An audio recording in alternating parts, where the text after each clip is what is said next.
나합격 용접기능사 2014년 2회 기출문제 같이 풀어보도록 하겠습니다. 자, 1번 보시겠습니다. 다음 보기와 같은 용차법은, 자, 보기를 보니까요, 좀 짧은 구간으로 나눠서 이렇게 용접을 했네요. 용착을 했네요. 이런 것들은 스킵법이라고 하죠. 자, 비석법이라고 하고요. 답은 4번이 되겠습니다. 대칭법 같은 경우에는요, 이렇게 가운데 기준을 잡아서요, 이렇게 먼저 하고 이거를 대칭해서 맞춰주는 겁니다. 세 번째, 네 번째, 이렇게 대칭, 가운데 기준으로 대칭을 맞춰주는 거고요. 전진법, 자, 후퇴법 같은 경우에는요, 하고 계속 뒤로 가면서 후퇴하면서 하는 용차법이죠. 답은 스킵법이 되겠습니다.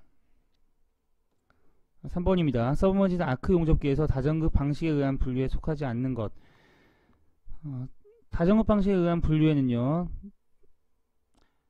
두 개의 전급 와이어를 각각 독립된 전원에 연결해 사용하는 텐덤식이 있고요. 그리고 한 개의 전원에서 두 개의 전극을 연결하는 횡병렬식이 있고요. 그리고 전류의 직렬로 연결하는 횡직렬식이 있습니다. 답은 1번이 되겠습니다.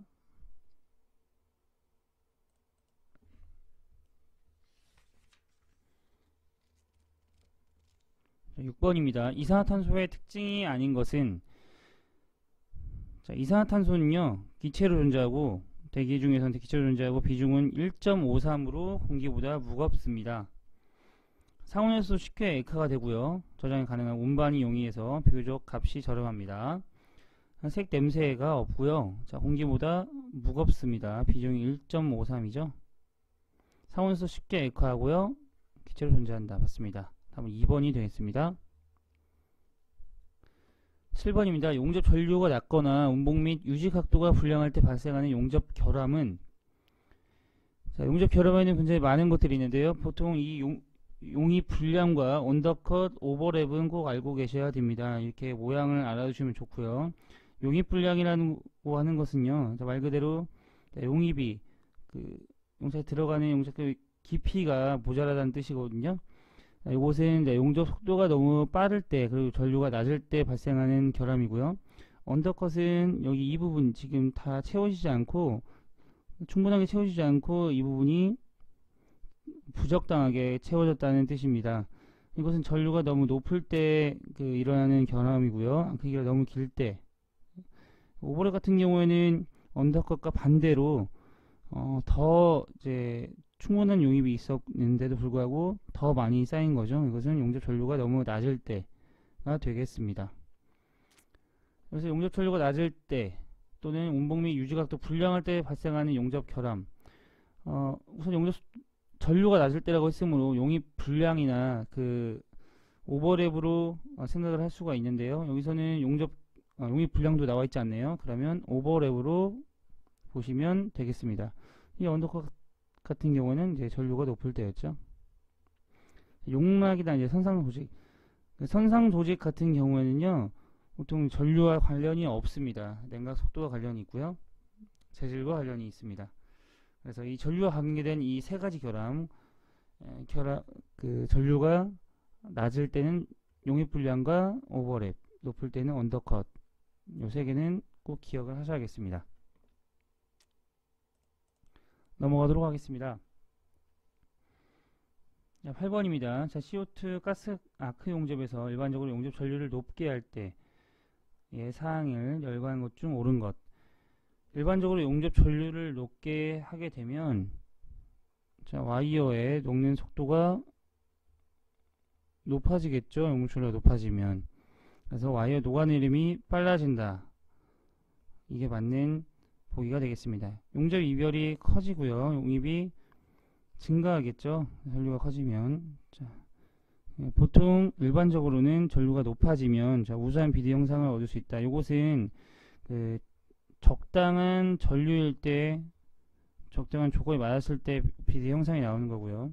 무조건 전류를 높게 해서 그리고 낮게 한다고 해서 우수한 비대 형상을 얻을 수는 없습니다. 그럼 9번 보시겠습니다. 용접부의 검사법 중에 기계적 시험법이 아닌 것은, 기계적 시험법으로는요, 인장시험, 구핌시험, 피로시험 등이 있겠죠. 부식시험에는요, 이것은 기계적 시험법이 아니라 화학적 시험법이 되겠습니다. 답은 2번이 되겠습니다.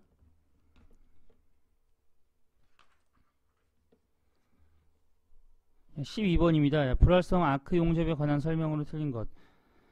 아크가 안정되고 스페터가 적고요. 자, 피복제나 용제가 필요하다라고 했는데, 자, 불활성 아크 용접은요, 자, 피복제나 용제가 필요하지가 않습니다. 굉장히 중요한 특징이죠. 그래서 불필요하다. 틀린 것은 2번이 되고요. 열 집중성이 좋고요. 능률적입니다. 철 및 비철금속 용접이 가능하고요. 철계통으로만 국한된 거는 이거는 CO2 용접이었죠. 탄산가스 용접. 그리고 이 불활성 가스 아크 용접에는 자, 텅스텐으로 한 티그 용접, 그리고 금속으로 한 미그 용접이 이렇게 있었습니다. 티그는 자, 비용극식, 용극식은 이제 용가제와 전원 역할을 같이 하지 않는다는 뜻이죠. 비용극식은 이제 같이 한다는 뜻은 용극식. 그리고 용가제의 소모가 된다. 그러면은 소모. 그리고 그 소모되지 않는다. 그럼 비소모가 되겠습니다. 자, 참고로 알아두시고요. 13번입니다. 용접 후에 인장토너 굴곡 시험으로 파단시켰을 때 은점을 발견할 수 있는데 이 은점을 없애는 방법. 이 은점에 대한 원인이 되는 것은 수소이거든요. 수소를 함유량이 적은 것을 써야겠습니다. 저수소계 용접봉 24316 저수소계 용접봉을 써야겠죠. 수소 함유量많은 용접을 사용한다. 아니고요. 용접 실온으로 수경을 방치한다. 요것이 자, 은점을 없애는 방법입니다. 방치만 하면 은점이 없어지게 됩니다. 답은 2번이 되겠고요. 여기 지금 3번이 두 개가 있는데 이 밑에 것을 지워주시기 바랍니다. 네, 좀 인쇄가 잘못됐습니다. 이것을 지워주세요. 답은 2번이 되겠고요. 16번으로 넘어가도록 하겠습니다. 전기저항 점용접 작업 시에 용접기에 조정할 수 있는 3대 요소에 해당되지 않는 것. 전기저항 점용접 시에는요, 그 용접 전류, 그리고 압력, 전기저항 용접은 자, 앞접이기 때문에 가압력을 조정해야 되고요. 그리고 통전 시간입니다. 용접 전압은 조정할 수가 없습니다. 답은 3번이 되겠습니다. 17번입니다. 다음 중 비용극식 불활성 가스 아크 용접, 비용극식 그 용가제와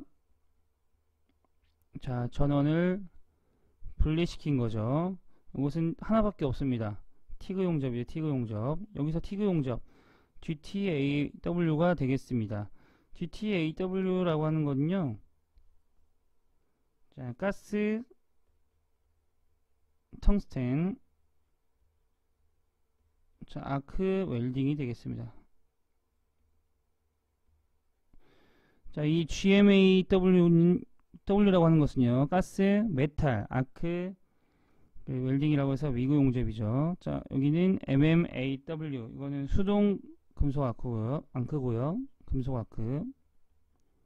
매뉴얼 메탈이 되겠습니다. 자, SMAW라고 하는 것은요, 자, 피복 아크 용접을 뜻합니다. 여기 보호가스, 이거는 쉘딩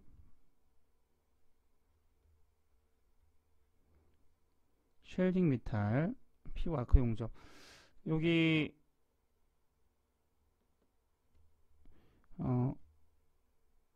차폐라고 나와 있는데 이것이 이제 그 쉘딩이 보호라 한다는 뜻입니다. 자, 보호가스가 있다는 뜻이고요. 네, 이게 보통 피복 아크 용접입니다. 이게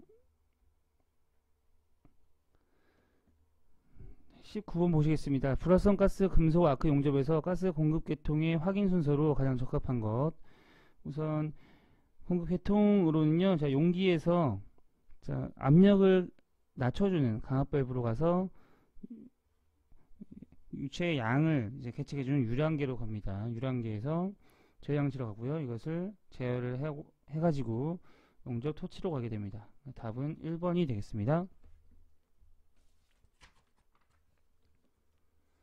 20번입니다. 용접을 크게 분류할 때 앞접에 해당되지 않는 것. 자, 앞접에는 저항 용접, 초음파 용접, 마찰 용접 등이 있죠. 그리고 전기 저항 용접에 뭐 심용접, 점용접, 프로젝션 용접, 뭐 업셋 뭐 이런 것들이 있겠죠. 전자빈 용접은 모델을 녹여서 용접을 하게 되는 융접에 속합니다. 답은 4번이 되겠습니다. 23번입니다. 수소 함유량이 타 용접봉에 비해서 10분의 1 정도 현저하게 적다고 했습니다. 그러면 저수소계가 되겠죠. 저수소계 용접봉 2, 4, 3, 1, 6이 되겠네요. 답은 3번이 되겠고요. 24301은 일미나이트계, 24313은요 고산화티탄계, 24324는요 잘 안 나오긴 하는데요, 철분 산화티탄계입니다. 답은 저수소계 24316이 되겠습니다. 피부과학 용접 시에 가장 일반적으로 사용하는 용접봉이 되겠습니다. 다음은 24번입니다. 다음 중 아크에어 가우징에 사용되지 않는 것은, 아크에어 가우징이라고 하는 것은 아크열로 녹인 금속을 압축 공기를 이용해서 연속적으로 불어 날립니다. 불어 날려서 금속 표면에 홈을 파는 방법을 아크에어 가우징이라고 하는데요. 이 압축 공기가 사용되기 때문에 여기서 압축 공기가 필요할 것이고요. 그리고 아크열로 녹여야 하기 때문에 토치가 필요하겠죠. 거기에서 봉도 필요하겠습니다. 그리고 이것을 동작시키기 위해서는 전원이 필요하겠죠. 그래서 아크에어 가우징 장치에는 이 가우징 토치, 봉, 압축 공기, 전원 이렇게 네 가지가 필요로 하게 됩니다. 여기서 사용되지 않는 것은 열 교환기가 되겠죠. 그래서 답은 4번이 되겠습니다. 26번입니다. 가스 용접용 토치의 팁 중에 표준 불꽃으로 1시간 용접 시에 아슬렌 소모량이 100리터인 것은, 팁의 능력에서 가변압식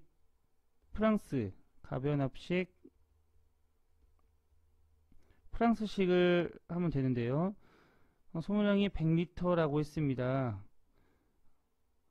이제 이것은 팁의 번호가 1이라고 했을 때 아슬렌 소비량이 1리터라고 이제 정의가 되어 있으니까요.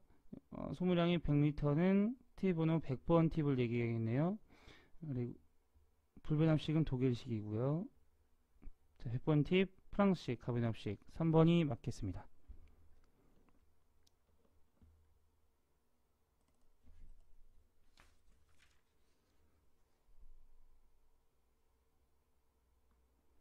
31번입니다. 자, 교류아크 용접기의 종류 중에 조작이 간단하고 원격 조정이 가능한 것. 원격 조정이 가능한 것은요, 가포와 리액터 용접기고요. 가동 철심형은 철심을 움직여서 전류를 조정하는 것. 탭 전환형은 감긴 코일 수를 조정해서 전류를 조정하는 거고요. 가동 코일형은 코일을 움직여서 전류를 조정하는 용접기가 되겠습니다. 자, 원격 조정은 가포와 리액터형 기억해 두시기 바랍니다. 32번입니다. 자, 가연성 가스에 대한 설명 중에 가장 옳은 것. 자, 가연성 가스는 CO2와 혼합하면 더욱 잘 탄다 라고 있는데요, 그렇지 않습니다. 가연성 가스는 혼합 공기가 적은 만큼 완전 연소한다. 아닙니다. 적은 만큼 아니고요, 혼합 공기가 적당한 만큼 완전 연소하게 됐고요. 산소, 공기 등과 같이 순수로 연소하는 가스를 말한다라고 하어 있는데, 산소는 가연성 가스가 아닌 조연성 가스입니다. 공기도 마찬가지로 가연성 가스가 아니고요. 그래서 답은 3번도 틀렸고요. 가연성 가스는 혼합한 공기와의 비율이 적절한 범위 안에서 잘 연소한다. 이게 맞는 보기가 되겠습니다. 그래서 답은 4번이 되겠습니다. 33번입니다. 수중 절단 작업을 할 때 예열가스의 양을 공기 중에 몇 배로 하는가. 이것은 예열가스의 양과 압력이 나와 있는데요. 1.5에서 2배 하는 것은 자, 압력이고요. 절단 산소의 압력. 그리고 예열가스의 양은 4배에서 8배가 되겠습니다. 자, 수중 절단 작업 시에 이제 압력은 1.5에서 2배, 가스의 양은 4배에서 8배입니다. 네, 수치를 꼭 기억해 두시기 바랍니다. 답은 3번이 되겠습니다. 36번입니다. 자, 아크 용접에서 피복제의 역할이 아닌 것. 자, 피복제의 역할 굉장히 잘 나오죠. 저런 작용을 하고요. 자, 용착금속의 응고와 냉각 속도를 빠르게 한다고 나와 있는데, 냉각 속도를 빠르게 하면 자, 취성이 높아집니다. 깨지기 쉽다는 뜻이겠죠. 그래서 이 피복제는요, 그 냉각 속도를 느리게 해줘 가지고요, 취성이 높아지지 않게끔 방지를 하는 역할을 합니다. 용착금속이 적당한 합금소를 첨가하고요. 자, 용적을 미세화하고 용착효율을 높입니다. 답은 2번이 되겠습니다.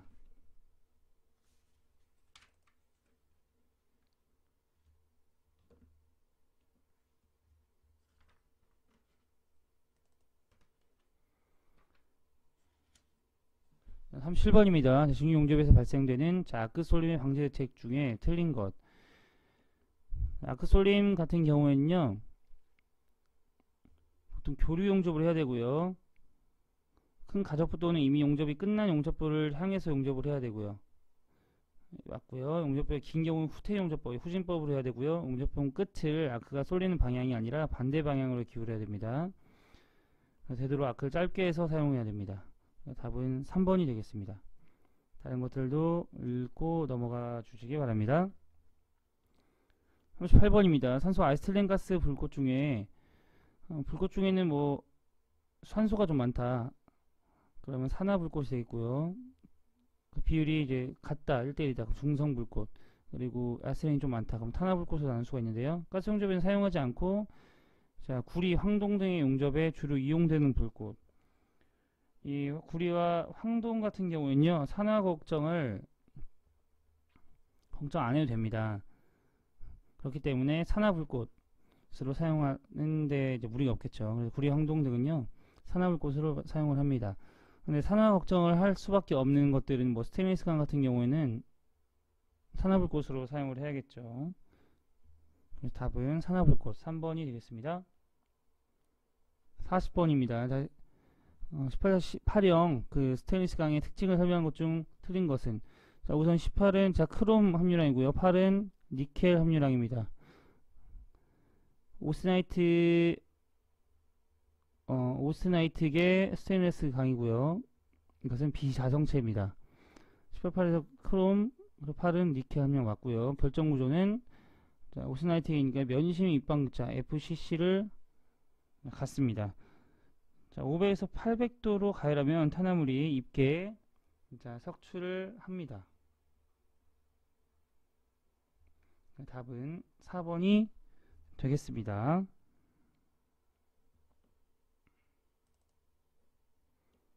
41번입니다. 용접금속의 용용부에서 응고과정의 순서. 자, 응고과정의 순서도 가끔 나오는데요. 이것은 우선 핵이 생성되어야겠죠. 용용금속에서 핵이 생성된 다음에 이 핵들이 성장을 하게 됩니다. 계속 커지는 거죠. 이렇게 커지게 되면 이 성장한 그 결정 핵들의 그 구간들이 나눠지게 됩니다. 이런 식으로. 자, 이런 것들을 결정 성장을 하게 되고요. 이게 결정 경계가 생기게 됩니다. 이게 핵 간에 이게 결정 경계입니다. 이것들이 모여서 이렇게 수지 상정이 되게 됩니다. 그러면 결정 핵 생성, 결정 성장, 결정 경계, 수지 상정 1번이 되겠네요.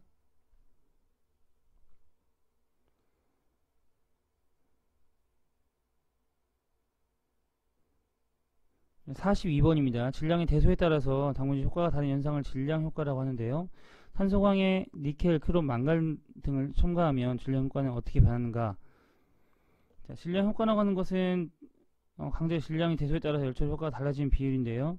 질량 효과가 클수록 당분지 효과가 적습니다. 일반적으로 탄소광은 질량 효과가 크고요. 작용성이 강한 니켈, 크롬광, 고망간광 등은 질량 효과가 적습니다. 이 작용성이라고 하는 것은요, 담금질 온도에서 대기 속에 방랭하는 것만으로도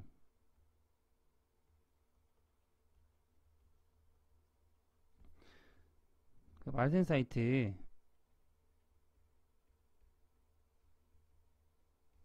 조직이 생성되어 그 단단해지는 성질을 얘기합니다. 탄소광의 니켈, 크롬, 망간 등 이런 것들이 뭐 니켈, 크롬광, 고망간광이 되겠죠. 질량 효과가 적어집니다. 그래서 답은 2번이 되겠습니다. 굉장히 자주 출제되지 않는 문제인데요. 그래도 이 작용성이 강한 이 니켈, 크롬광 이런 것들은 재료가 적다는 거 알고 넘어가도록 합시다. 44번입니다. 주철에 관한 설명으로 틀린 것. 주철은요, 그 강에 비해 약하고 취약한데요. 인장 강도에 비해서 압축 강도가 높습니다. 그리고 주철은 Fe3C 상태도에서도 보면 오른쪽 탄수화물량이 많죠. 탄수화물이 많기 때문에 강보다 탄소량이 많기 때문에 취성이 좀 취약하죠. 깨지기 좀 쉽죠. 용융점이 낮고 주소성이 좋습니다. 용융점이 낮기 때문에 주소성이 좋은 거죠. 용융점이 낮다는 것은 쉽게 녹일 수 있다는 뜻이니까요. 인장 강도가 압축 강도보다 크다라고 나오는데 이건 작죠. 이게 반대죠, 반대. 압축 강도가 더 큽니다. 주철은요. 주철은 백주철, 반주철, 회주철 등으로 나눌 수가 있는데 이거는 그 규소량에 따라서 나타낸 마우로 조직도를 보면 바로 알 수가 있습니다. 백주철, 반주철, 회주철, 팔라디 주철 이런 것들을 알 수가 있죠. 주철은 매진 취성이 영광보다 크다. 탄수화물량이 많기 때문에 취성이 높죠. 이거는 인장도를 약하게 합니다. 그러니까 틀린 것은 1번이 되겠습니다. 45번입니다. 강제 부품의 내마모성이 좋은 금속을 용착시켜 경질의 표면층을 얻는 방법. 금속 용착법으로 하드 페이싱이 있네요. 표면에 금속을 용착시키는 방법입니다. 하드 페이싱. 답은 3번이 되겠습니다. 쇼피닝 헷갈릴 수가 있는데요. 쇼피닝도 작은 굴을 이렇게 재료 표면을 단련시키는 방법인데요. 이것은 금속을 용착시키는 방법이 아니고 작은 굴을 분사시키는 방법이기 때문에 표면을 경화시키는 방법은 맞지만 금속을 용착시킨다는 말이 문구가 있으므로 금속 용착법 하드 페이싱이 답이 되겠습니다. 48번입니다. 다음 중 주소 상태의 주광품 조직이 거칠고 취약하기 때문에 반드시 실시해야 하는 열처리. 조직이 거칠고 취약하기 때문에 그러면 우선 재료를 연화를 시켜줘야겠네요. 연화를 시켜주고 취약하기 때문에 내부 응력을 제거를 해줘야겠습니다. 일반 열처리 방법 중에요. 연화하고 재료를 연화시키고 내부 응력을 제거하는 것이 주 목적인 것은 풀림이겠네요. 다음 2번이 되겠고요. 불림 같은 경우에는 이것은 재료의 조직의 표준화를 이제 목적으로 합니다. 조직 표준화. 그래서 불림과 풀림은 열처리 그 온도도 조금씩 다르고요. 냉각 속도도 조금씩 다릅니다. 그래서 가장 냉각 속도도 가장 느린 것은 풀림. 재료를 연화시켜주고 내부 응력을 제거시켜주는 열처리입니다. 49번입니다. 합금강이 여기 좀 오타가 있네요. 함금강이 아니라 합금강입니다. 합금강. 합금강이 탄소강에 비해서 좋은 것이 아닌 것은 기계적 상질 항상 좋고요. 결정 입자의 조대하가 아니라 요것은 조대하는 좋은 성질이 아니죠. 조대화된다는 뜻은요. 기계적 성질을 낮춘다는 뜻입니다. 합금강이 탄소강에 비해서 무조건 결정 입자가 또 조대화되냐 그렇다고 또 미사되냐 그것은 각각 다르기 때문에 맞다 틀리다 얘기할 수 없고요. 여기서는 좋은 성질이 아닌 것은 고려하고 있는데요. 조대화는 이제 좋은 성질이 될 수 없기 때문에 2번이 답이 되겠습니다. 자, 51번입니다. 자, 도면에 KSP 1101 둥글 머리 리벳 25 곱하기 36 SWRM. 자, 10과 같이 리벳이 표시될 경우 올바른 설명. 자, 25는 호칭지름이죠. 호칭지름 곱하기 길이입니다. 길이. 그럼 25mm 맞네요. 답은 1번이 되고요. 리벳의 길이는 36이고요. 종률은 SWRM 영강 선재가 되겠습니다. 선재 얇은 강재를 얘기합니다. 보통 지름이 5.5에서 9mm의 둥근 강을 선재라고 합니다.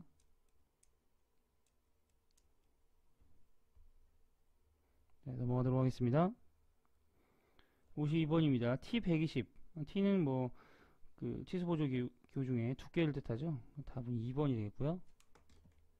무대기는 C9의 지름은 S파이. 정사각형편은 먼저 네모를 정사각형을 해주고요.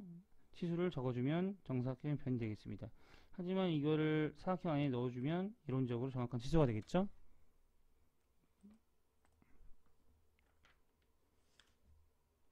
자, 53번입니다. 도면에서 제시한 용접법으로 밝게 짝지어진 것은. 우선 이걸 기호를 볼 줄 알아야 되는데요. 우선은 화살표 쪽이냐 반대쪽이냐 보면은 지금 용접법과 지금 이 점선이 대칭되어 있기 때문에 이것은 둘 다 화살표 쪽을 용접을 하는 거고요. 자, 위에 있는 용접법, 지금 여기는 평행 맞대기 용접, 그리고 이것은 필릿 용접을 뜻하죠. 필릿 용접. 답은 3번이 되겠습니다. 55번입니다. 배관용 아크 용접 탄소관 강관의 KS 기호. PW는 피아노선을 뜻하고요. WM은 화이트 메탈. SCW 주강품의 용접 구조용 강. SPW는 배관용 아크 용접 탄소관 강관을 뜻합니다. 답은 4번이 되겠고요. 팁을 드리자면 여기 SP 스틸 파이프죠. 파이프. 그래서 강관이 스틸 파이프 보통 SP가 붙습니다.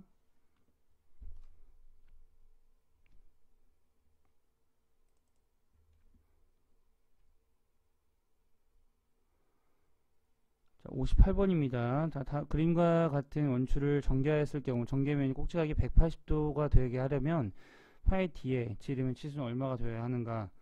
전개도는요 360 곱하기 L분의 R인데요. R이 이 부분이죠. DD 2R이네요. 2R. 그러면 R은 360분의 180 곱하기 200이 돼서 100이 나오고요. 자, R은 D는 2R이니까요. 이건 200이 되겠네요. 답은 4번이 되겠습니다. 59번입니다. 단면을 나타내는 해칭선의 방향이 가장 적합하지 않은 것.